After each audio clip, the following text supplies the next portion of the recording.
you avoid tough conversations just to keep the peace in your team. Quote unquote, the peace. And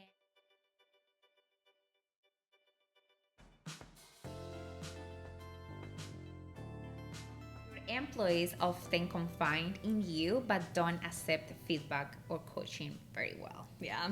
We see this a lot where leaders who are really close with their team members or want to be liked by their team members, which is pretty much what a player's coach is, they always commiserate with them. So if you've got employees that are always coming to you to maybe complain about another employee, complain about a process, complain about the company that you're working for, and you are just like, oh my God, I know, like, it sucks and this is so awful. I agree with you. I agree. Yes. I wish it could change.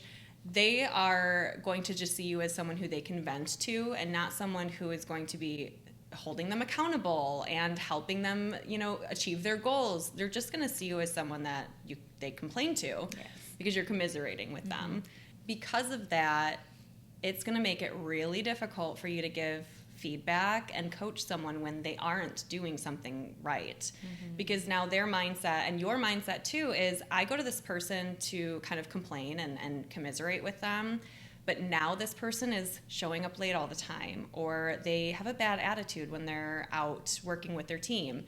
How am I going to now give them constructive feedback in a way that's going to be accepted by them, because I've just created this relationship where all we do is complain with each other and vent to each other. Whereas now it's going to just feel like I'm complaining to you about you, and it's not a very productive way to lead someone. Yes. The second one is you avoid tough conversations just to keep the peace in your team. Quote unquote, the peace. Again, nobody likes to have a tough conversation or have a conflictive conversation. Nobody likes that. No one. So start from that point of view. Like, no one likes that type of conversations, but they need to happen. They really need to happen.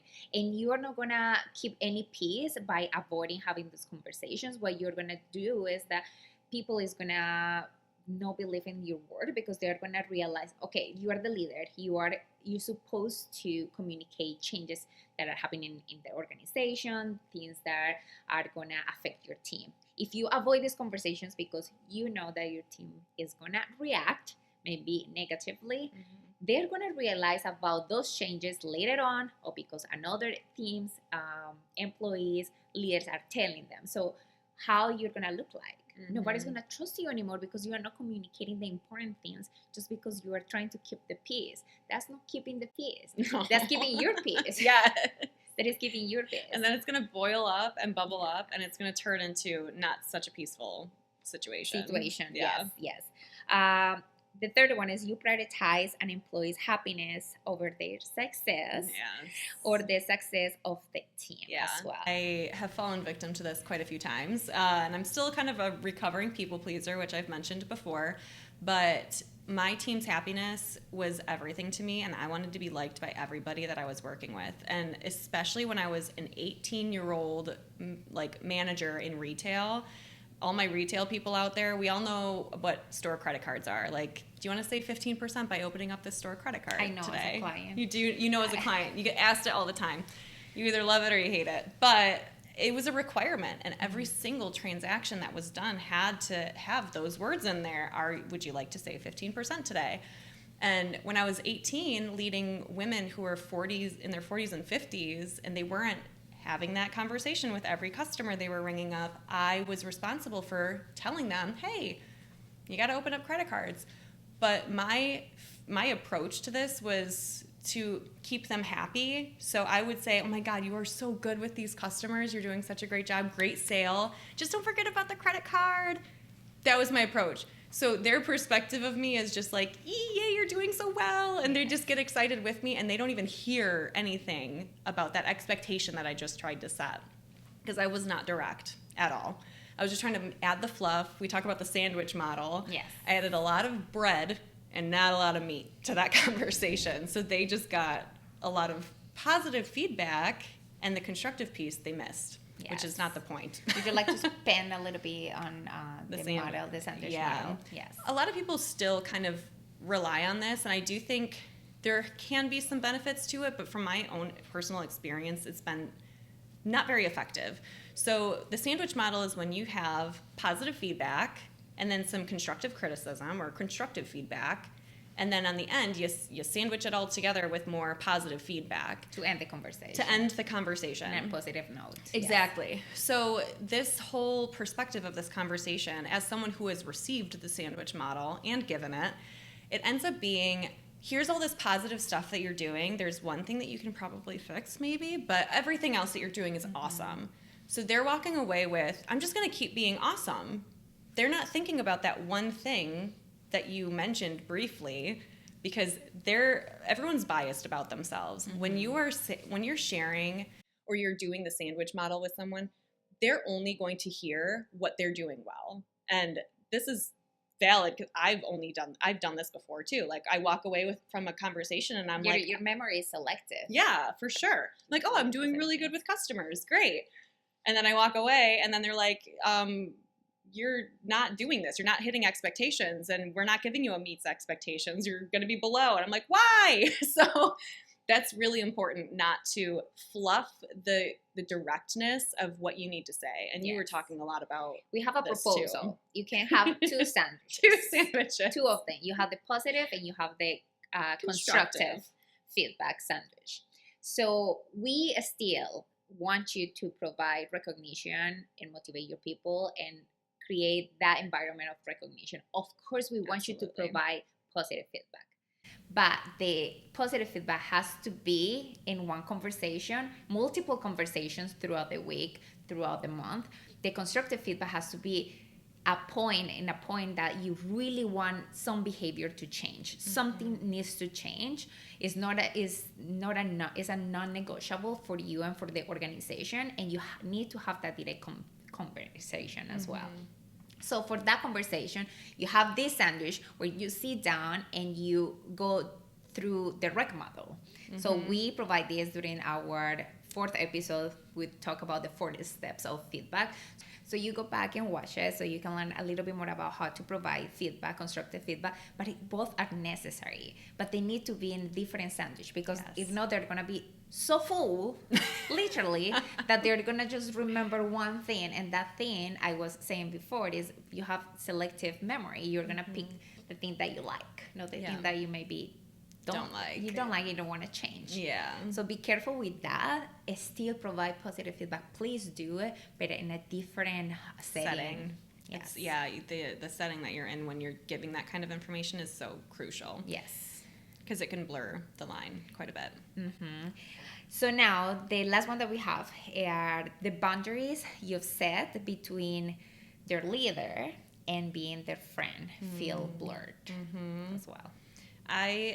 There is nothing wrong with being friends with your coworkers, and especially this is how this came to be. Like my best friend was also my coworker, but we also have that level of respect for each other where if I am not doing something well, Erica cares enough about me to give me direct feedback that says, you're not really doing this well, and this is the impact that it's having. And I'm also like emotionally intelligent enough to realize she's doing this because she cares about me and she wants me to be successful and our company to be successful.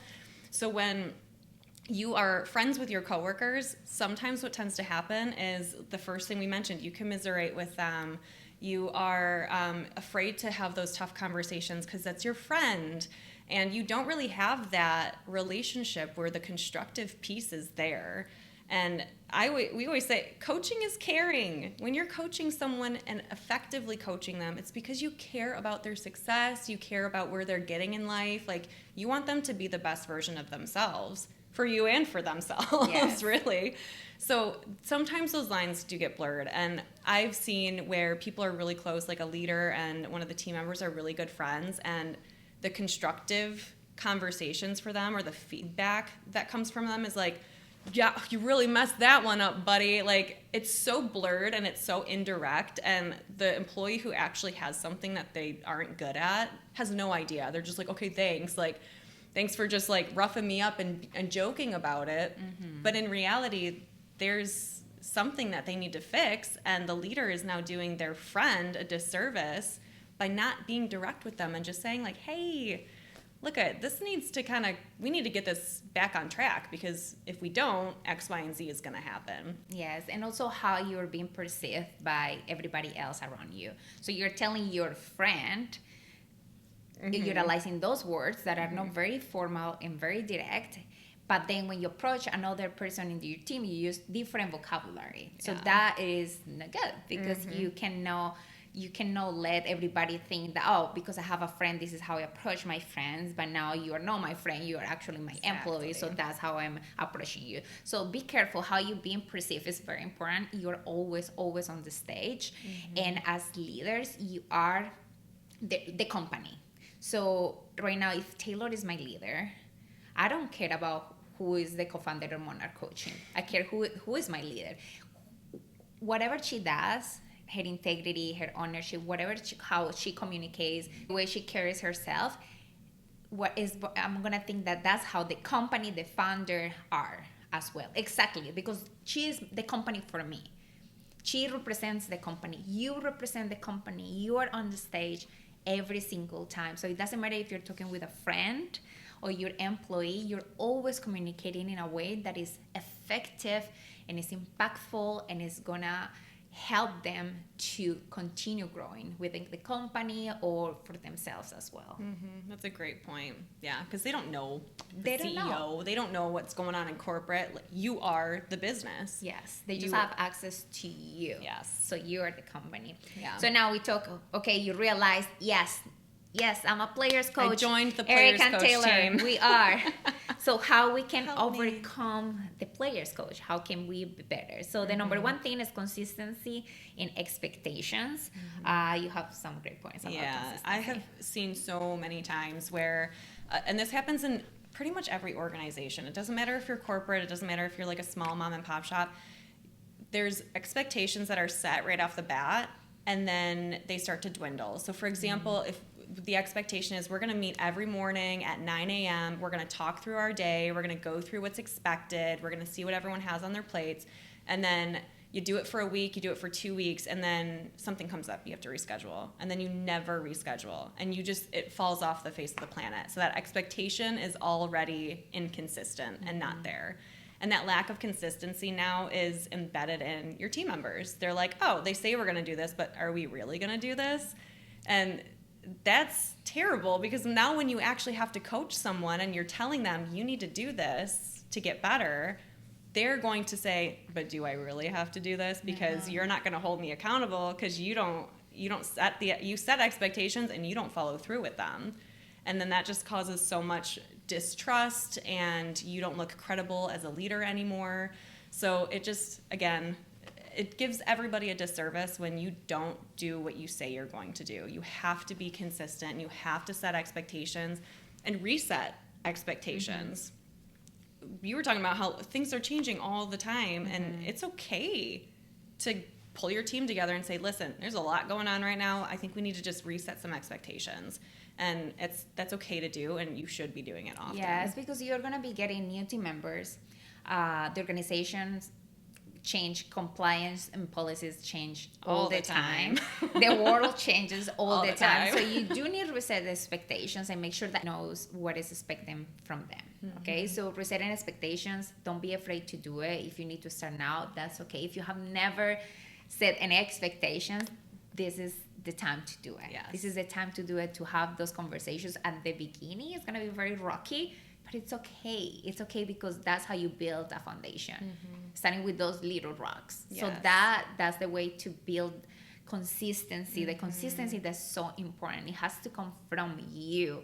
They need to see it, because that's another point, you need to set an example, right? They need to see it from you, coming from you. If you complain about your leader with your team members, because that's another player's coach. We know what happens. You complain about the organization, how they are not going to take you seriously. They're going to be venting on you, complaining about every single thing, because they know, they think that you got their back, but what they're doing is just complaining about you. You're not getting anybody's back, because you cannot do anything about it. You're like, yes, I agree.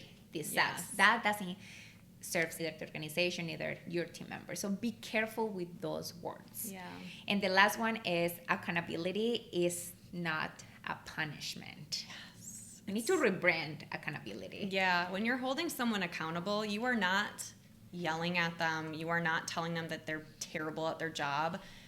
Like I said before, coaching is caring. When you are holding someone accountable, it is because that expectation has been set and they need to meet that expectation or exceed it. Mm-hmm. And I think this also helps, and this is what players coaches typically get stuck on, is that accountability piece is so tough for them because they know if someone's not meeting expectations that they are going to have to either coach them and have a difficult conversation, or they are going to have to let them go. Mm-hmm. And what I have seen is that people will instead let people fail over and over and over again to the point where now this employee is not liked by anybody on the team, mm-hmm. and they are struggling to even know what's expected of them in their role, and they either are in this environment where they feel they need to just leave, or they feel like they're failing and they just continue to bring the team down with them too. Mm-hmm. So if you are not seeing having a tough conversation with someone as caring about them and caring about the success of you, your team,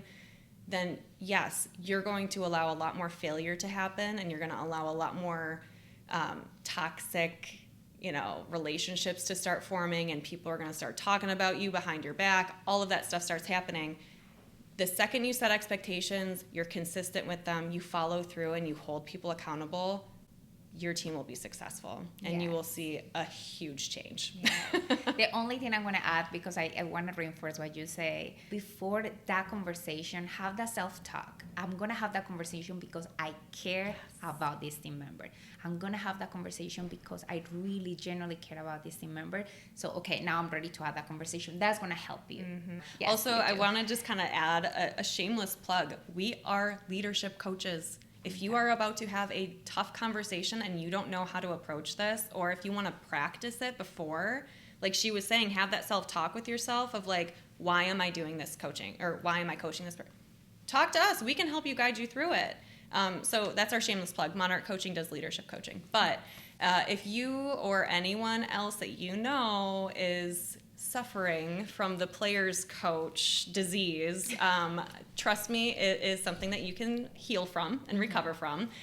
So just share this video with them. And of course, obviously, do not forget to subscribe. Yes. See you next week, leaders. Bye. Bye.